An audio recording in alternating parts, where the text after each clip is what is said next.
Hello दोस्तों, स्वागत है आपका अपने चैनल एग्जामेज़ॉन पे। तो फिर से मैं हाजिर हूँ 31 मई 2021 के इंपॉर्टेंट इवेंट्स के साथ। आप कंप्लीट वीडियो ध्यान से देखें क्योंकि लास्ट में आपको 2 क्वेश्चंस के जवाब देने हैं। आज का पहला क्वेश्चन है international day of UN peace keepers, यानी कि यूएन पीस कीपर्स डे ये किस डेट को ऑब्जर्व किया जाता है?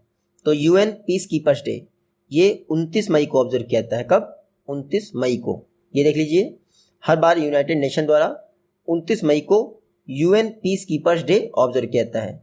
इस बार जो 2021 में यूएन पीस कीपर्स डे है उसका थीम क्या है? The road to a lasting peace. बस इतना याद रखिएगा, the road to a lasting peace, ये इस बार के यूएन पीस कीपर्स डे का थीम है। First time UN peace keepers day कब मनाया गया था? 29 मई 2003 को। बस इतना याद रखिएगा। कुछ समय पहले ही इंडियन गवर्नमेंट द्वारा एक unite aware mobile app launch किया गया था यूएन पीस कीपर्स के लिए। तो याद रखिएगा 29 मई UN peace keepers day. UN peace keeping force की बात करें 1945 में स्थापना हुई थी। न्यूयॉर्क में इसका हेडक्वार्टर है। सेक्रेटरी जनरल कौन है पीस कीपिंग मिशन के? Jean Pierre Lacroix. Next question है स्मार्ट किचन स्कीम किस स्टेट गवर्नमेंट द्वारा लॉन्च की गई है? तो स्मार्ट किचन स्कीम ये लॉन्च की है केरल गवर्नमेंट ने। किसने? केरल गवर्नमेंट ने। ये देख लीजिए, केरल के जो चीफ मिनिस्टर हैं पिनरई विजयन, इनके द्वारा स्मार्ट किचन स्कीम लॉन्च की गई है। आपको पता ही है केरल में दोबारा इलेक्शन होकर जो सरकार बनी है फिर से लेफ्ट डेमोक्रेटिक फ्रंट बन गई है, यानी एलडीएफ की सरकार बन गई है। तो 10 वर्ष के लिए लगातार सत्ता में रहेगी अब एलडीएफ के जो चीफ मिनिस्टर हैं पिनरई विजयन, उन्होंने स्मार्ट किचन स्कीम लॉन्च की है। ये स्मार्ट किचन स्कीम का पर्पज़ क्या है? पर्पज़ ये है कि विमेन डोमेस्टिक लेबर को कम करना। कैसे कम करेंगे? जो विमेन हैं उनको अपना किचन रिफर्बिश करने के लिए ये लोग लोन प्रोवाइड करेंगे। आसान किस्तों पर ये लोन प्रोवाइड किया जाएगा ताकि किचन को और बेहतर बनाया जा सके। तो याद रखिएगा केरला गवर्नमेंट द्वारा स्मार्ट किचन स्कीम लॉन्च की गई है। केरल रिसेंटली चर्चा में इसलिए भी था क्योंकि केरल के एक ट्यूबरमैन हैं जिनका नाम है एनएम फोंडली। उनको इंडिया बायोडाइवर्सिटी अवार्ड 2021 से सम्मानित किया गया है। तो एनएम फोंडली को इंडिया बायोडाइवर्सिटी अवार्ड 2021 से सम्मानित किया गया है, वो भी केरल से थे। ये मैप में देख लीजिए आप, ये क्या है आपका? केरल। चीफ मिनिस्टर मैंने बता दिया आपको पिनरई विजयन। गवर्नर कौन है? आरिफ मोहम्मद खान। और साइलेंट वैली नेशनल पार्क के साथ वेम्बनाड लेक, ये भी केरल में है। नेक्स्ट क्वेश्चन है बर्नार्ड अर्नोल्ट ये जेफ बेजोस को पीछे छोड़ते हुए दुनिया के सबसे अमीर आदमी बन गए हैं। आपको बताना है बर्नार्ड अर्नोल्ट किस कंट्री से बिलोंग करते हैं? तो ये बिलोंग करते हैं फ्रांस से। ये देख लीजिए, फ्रांस के जाने माने फैशन टाइकून बर्नार्ड अर्नोल्ट दुनिया के सबसे अमीर आदमी बन गए हैं। ये हैं बर्नार्ड अर्नोल्ट, दुनिया के सबसे अमीर आदमी बन गए हैं जेफ बेजोस को पीछे छोड़ते हुए। मोस्टली कोई अमेरिकन ही अमीर रहता था। ये इनकी कंट्री इसलिए चर्चा में हो गई क्योंकि अमेरिका के बाद लगभग पिछले कई दिनों में हम लोग देखा ही है कि फ्रांस के पहले व्यक्ति हैं जो वर्ल्ड के रिचेस्ट पर्सन बने हैं। नाम क्या है? Bernard Arnault. तो फोर्ब्स हर वीक जो है डे बाय डे ये रिलीज करता रहता है रिचेस्ट पर्सन की लिस्ट, तो हमें याद रखने की जरूरत नहीं है। टॉप 3 यही रहते हैं, जेफ बेजोस, बर्नार्ड अर्नोल्ट और टेस्ला के कौन? Elon Musk. फोर्ब्स की बात करते हैं, अमेरिकन बिजनेस मैगजीन है। 1970 से फर्स्ट इशू जारी हुआ था और स्टीव फोर्ब्स इसके एडिटर इन चीफ हैं। नेक्स्ट क्वेश्चन है डिपार्टमेंट ऑफ कॉमर्स में सेक्रेटरी के तौर पर कौन अपॉइंट हुआ है? तो डिपार्टमेंट ऑफ कॉमर्स मिनिस्ट्री के तहत आता है। सेक्रेटरी कौन अपॉइंट हुए हैं? BVR सुब्रमण्यम। कौन? BVR सुब्रमण्यम। ये देख लीजिए, ये हैं BVR Subrahmanyam, department of commerce में सेक्रेटरी अपॉइंट हुए हैं।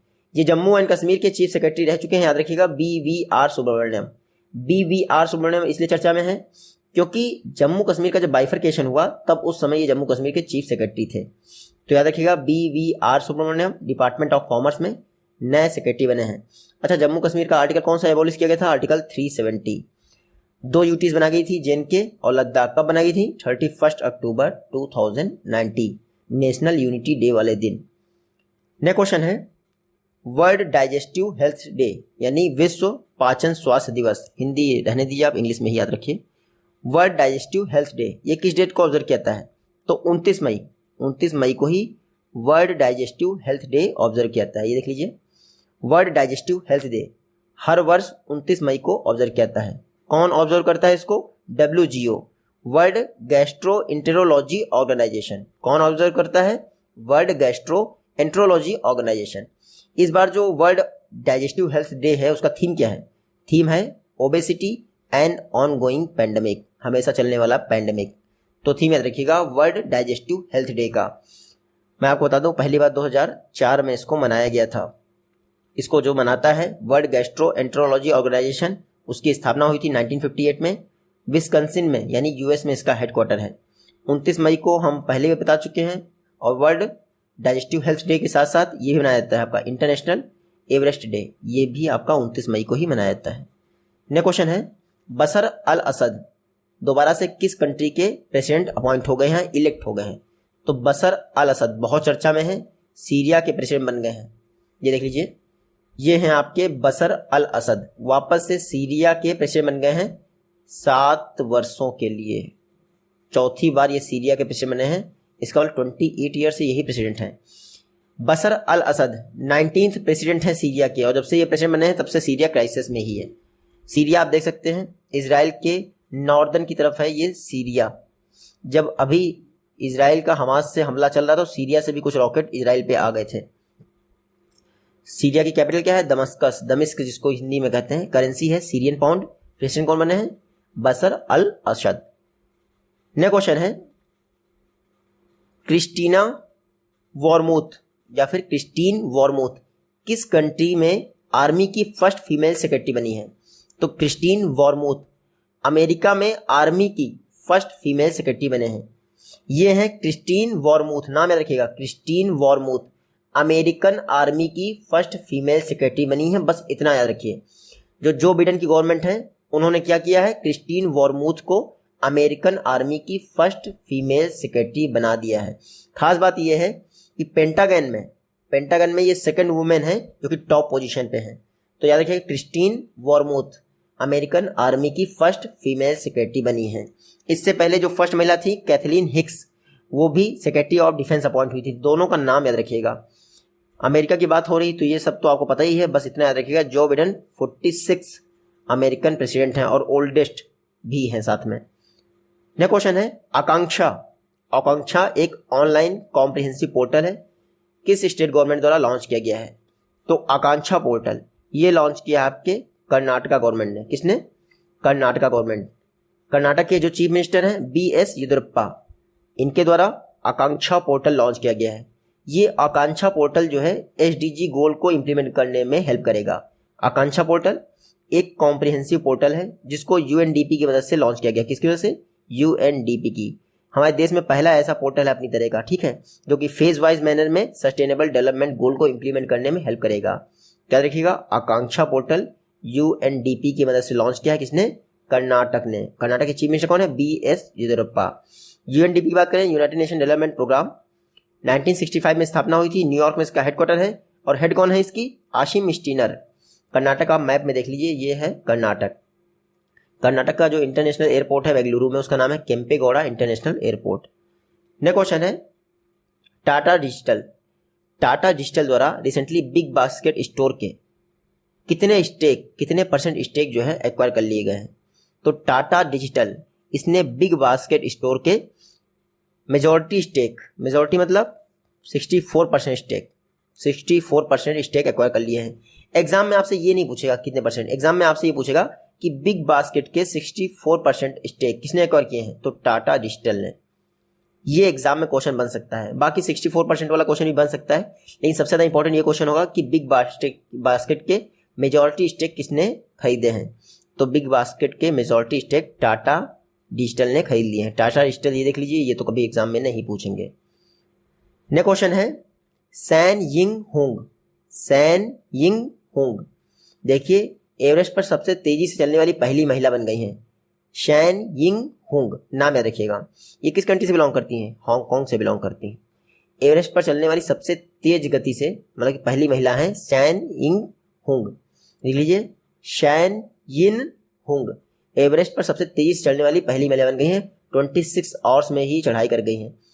8,848.86 यानी कि 8,848.86 मीटर, तो लगभग 9 किलोमीटर की ऊंचाई इन्होंने 26 घंटे से पहले में कवर कर ली है। और हिमालयन पीक का पर ये तीसरा अटेम्प्ट था इनका। नाम क्या है? शैन यिन हुंग, हांगकांग से बिलोंग करती हैं, सबसे तेजी से एवरेस्ट पे चलने वाली महिला बन गई हैं। इससे पहले कौन थी एवरेस्ट पे चलने वाली सबसे तेज महिला? तो नेपाल की थी फुंजो जंगमो लामा, फुंजो जंगमो लामा। उसको पीछे छोड़ दिया है शैन यिन हुंग ने, जो कि हांगकांग से बिलोंग करती हैं। हांगकांग क्या है? पीपल्स रिपब्लिक ऑफ चाइना, यानी चाइना का एक एडमिनिस्ट्रेटिव रीजन है। नेक्स्ट क्वेश्चन है सक्षम स्कीम। सक्षम स्कीम किस यूटी द्वारा लॉन्च की गई थी? तो सक्षम स्कीम ये लॉन्च की गई है आपके जम्मू कश्मीर द्वारा।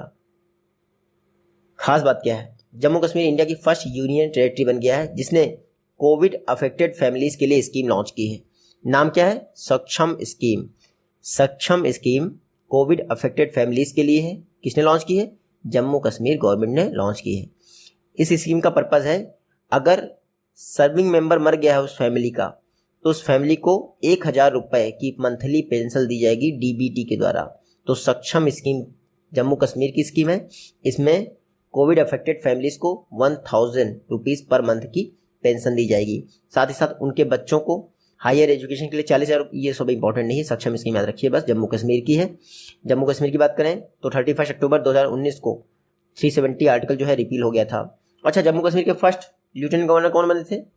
GC मुर्मू। वर्तमान में कैग हैं वो, controller and auditor general of India. हालांकि वर्तमान में जम्मू कश्मीर के लेफ्टिनेंट गवर्नर कौन है? मनोज सिन्हा। नेक्स्ट क्वेश्चन है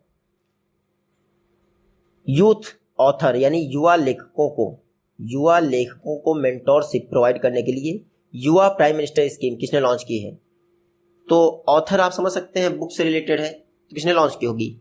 युवा prime minister scheme Ramesh Pokhriyal Nishank ji ने लॉन्च की है। ये देख लीजिए, ये हैं हमारे एजुकेशन मिनिस्टर रमेश पोखरियाल निशंक। इन्होंने युवा प्राइम मिनिस्टर स्कीम लॉन्च की है ताकि यूथ ऑथर क्रिएट किया जा सके। लोगों का किताबों से रुख हट रहा है, तो ऐसे में युवा प्राइम मिनिस्टर स्कीम लॉन्च की गई है। इसमें क्या होगा? 30 वर्ष से कम आयु के ऑथर क्रिएट किए जाएंगे। युवा का फुल फॉर्म सबसे ज़्यादा इंपॉर्टेंट है, young upcoming and versatile author. ये है युवा का फुल फॉर्म। तो याद रखिएगा, जो भी ऑथर सेलेक्ट किया जाएगा उसको 6 महीने के लिए 50,000 रुपये पर मंथ का स्कॉलरशिप भी प्रोवाइड किया जाएगा। ये जो युवा स्कीम है इंडिया @75 प्रोजेक्ट यानी आज़ादी का अमृत महोत्सव प्रोजेक्ट का एक पार्ट है। तो बस इतना याद रखिएगा, युवा prime minister scheme Ramesh Pokhriyal Nishank ने लॉन्च की है। 50,000 की स्कॉलरशिप पर मंथ मिलेगी 6 महीने के लिए, और 30 वर्ष से कम आयु के युवा लेखकों को जनरेट करना है। नेक्स्ट क्वेश्चन है UN पीस कीपिंग के लिए जो मेडल दिया जाता है कितने इंडियन सेलेक्ट किए गए हैं? तो टोटल 3 इंडियन पीस कीपर्स को UN मेडल के लिए सिलेक्ट किया गया है। बस यही इंपॉर्टेंट रह जाता है इस क्वेश्चन में। नाम आपसे शायद ही पूछ लें। कर्पोरल युवराज सिंह, ये हैं इवान माइकल पिकार्डो और मूलचंद यादव। ये 3 इंडियन पीस कीपर्स हैं जिनको UN पीस कीपिंग मिशन के लिए इस बार यूनाइटेड नेशन द्वारा मेडल्स दिए जा रहे हैं। तो याद रखिएगा, UN medal for peace keeping 3 भारतीय UN पीस कीपर्स को मिला है। बस इंपॉर्टेंट हमारे लिए यही है। देखिए, UN पीस कीपिंग में इंडिया 5th लार्जेस्ट कॉन्ट्रीब्यूटर है, यानी कि 5वीं सबसे बड़ी सेना इंडिया से पार्टिसिपेट करती है। लगभग 5500 सैनिक जो है इंडिया से जाते हैं। UN पीस कीपिंग मैंने अभी आपको पीछे ही पढ़ा दिया। यूनाइटेड नेशन की अगर बात करनी चाहें तो आप कर लीजिए। 24 अक्टूबर 1945 को स्थापना हुई थी। हेडक्वार्टर आपको पता ही है न्यूयॉर्क में है, और सेक्रेटरी जनरल कौन है? Antonio Guterres. नेक्स्ट क्वेश्चन है इंडिया की फर्स्ट स्मॉल फाइनेंस बैंक कौन बन गई है जिन्होंने NRI कस्टमर सेगमेंट के लिए ऑनलाइन अकाउंट ओपनिंग की सुविधा प्रोवाइड की है? तो ऑनलाइन अकाउंट ओपनिंग की सुविधा NRI कस्टमर्स के लिए अपॉइंट की है इक्विटास स्मॉल फाइनेंस बैंक। ये देख लीजिए, Equitas small finance bank India की पहली स्मॉल फाइनेंस बैंक बन गई है जिसने NRI कस्टमर सेगमेंट के लिए ऑनलाइन अकाउंट ओपनिंग की व्यवस्था मुहैया करवाई है। तो बस एग्जाम में अगर आपसे पूछेंगे NRI कस्टमर्स के लिए ऑनलाइन अकाउंट ओपनिंग फैसिलिटी किसने प्रोवाइड की है, तो इक्विटास स्मॉल फाइनेंस बैंक। अब इस नाम में स्मॉल फाइनेंस बैंक बहुत इंपॉर्टेंट है। देखिए, स्मॉल फाइनेंस बैंक बनने के लिए पिछले 5 वर्षों में जो नेटवर्थ है वो 200 करोड़ होनी चाहिए। ठीक है, पहले स्टार्टिंग में इसको 100 करोड़ किया गया था, तो 200 करोड़ याद रखिएगा with in 5 year. Minimum paid net worth जो है विद इन 5 ईयर 200 करोड़ तो होनी चाहिए, तभी आप स्मॉल फाइनेंस बैंक बन पाएंगे। इक्विटास स्मॉल फाइनेंस बैंक की बात करें 2016 में स्थापना हुई थी। चेन्नई में इसका हेडक्वार्टर है। एमडी एंड सीईओ कौन है? Mister Vasudevan PN. Next question है अमेजॉन के नए सीईओ कौन अपॉइंट हुए हैं? तो 6 महीने पहले मैंने आपको बता दिया था, एंडी जैसी अमेजॉन के नए सीईओ अपॉइंट हुए हैं। एंडी जैसी किसको रिप्लेस करेंगे? जेफ बेजोस को रिप्लेस करेंगे। ये हैं एंडी जैसी। अभी तक अमेजॉन में ही काम कर रहे थे, लेकिन अमेजॉन वेब सर्विसेज के सीईओ थे। अब पूरे अमेजॉन के ये सीईओ हो जाएंगे एंडी जैसी, नाम याद रखिएगा। अमेजॉन की बात करें 1994 में इसकी स्थापना की थी। सिएटल वॉशिंगटन डीसी में इसका हेडक्वार्टर है। फाउंडर कौन है? जेफ बेजोस, जो कि अभी तक सीईओ थे, हालांकि अब एंडी जैसी होंगे अमेजॉन के सीईओ। नेक्स्ट क्वेश्चन है द स्पिरिचुअल सीईओ। क्या बुक है? The spiritual CEO. ये बुक किसने लिखी है? तो आप देख सकते हैं ये बुक लिखी है एस प्रकाश। किसने लिखी है? The spiritual CEO S Prakash जी ने लिखी है, नाम याद रखिएगा। तो एस प्रकाश द्वारा ये बुक लिखी गई है, S Prakash ji, the spiritual CEO, नाम बस याद रखिएगा। और कुछ आपसे एग्जाम में नहीं पूछेंगे। नेक्स्ट क्वेश्चन देखते हैं। मेंस्ट्रुअल हाइजीन डे, आज बहुत सारे डेज थे। मेंस्ट्रुअल हाइजीन डे ये किस डेट को मनाया जाता है? यानी माहवारी स्वच्छता दिवस, ये 29 मई को मनाया जाता है मेरे ख्याल से, 28 मई को मनाया जाता है। देख लीजिए, हर वर्ष 28 मई को मेंस्ट्रुअल हाइजीन डे मनाया जाता है। आपको पता है इंडिया में अभी भी ऑर्थोडॉक्स टाइप के लोग रहते हैं जहाँ पे सैनिटरी पैड्स नहीं यूज़ करते हैं, तो उसको प्रमोट करने के लिए हर वर्ष 28 मई को मेंस्ट्रुअल हाइजीन डे मनाया जाता है। इस बार जो 28 मई को मेंस्ट्रुअल हाइजीन डे है उसका फुल फॉर्म नहीं, थीम याद रखिएगा, action and investment in menstrual hygiene and health. तो थीम याद रखिएगा, action and investment in menstrual hygiene and health. तो मेंस्ट्रुअल हाइजीन डे कब मनाया जाता है आपका? 28 मई को। जर्मन नॉन प्रॉफिट संस्था है वॉश, WASH, 2013 से इसने शुरुआत की थी। जर्मनी की आप यहाँ पढ़ सकते हैं, ठीक है। एंजेला मर्कल सबसे ज़्यादा इंपॉर्टेंट है, बाकी कुछ इंपॉर्टेंट नहीं है। बाकी इंपॉर्टेंट ये है कि आप इनका जवाब दे पाएँ। 2 क्वेश्चन हैं, आप आसानी से इनका जवाब दे पाएंगे। और यहाँ पे एक चीज़ गड़बड़ हो गई है, जब स्टार्टिंग में स्मॉल फाइनेंस बैंक बनी थी उसकी बात पूछी, हालांकि क्वेश्चन में मैंने 200 करोड़ लिया है, लेटेस्ट वाला। जल्दी मिलते हैं आपसे अपनी नेक्स्ट वीडियो में, तब तक के लिए take care, goodbye and जय हिंद।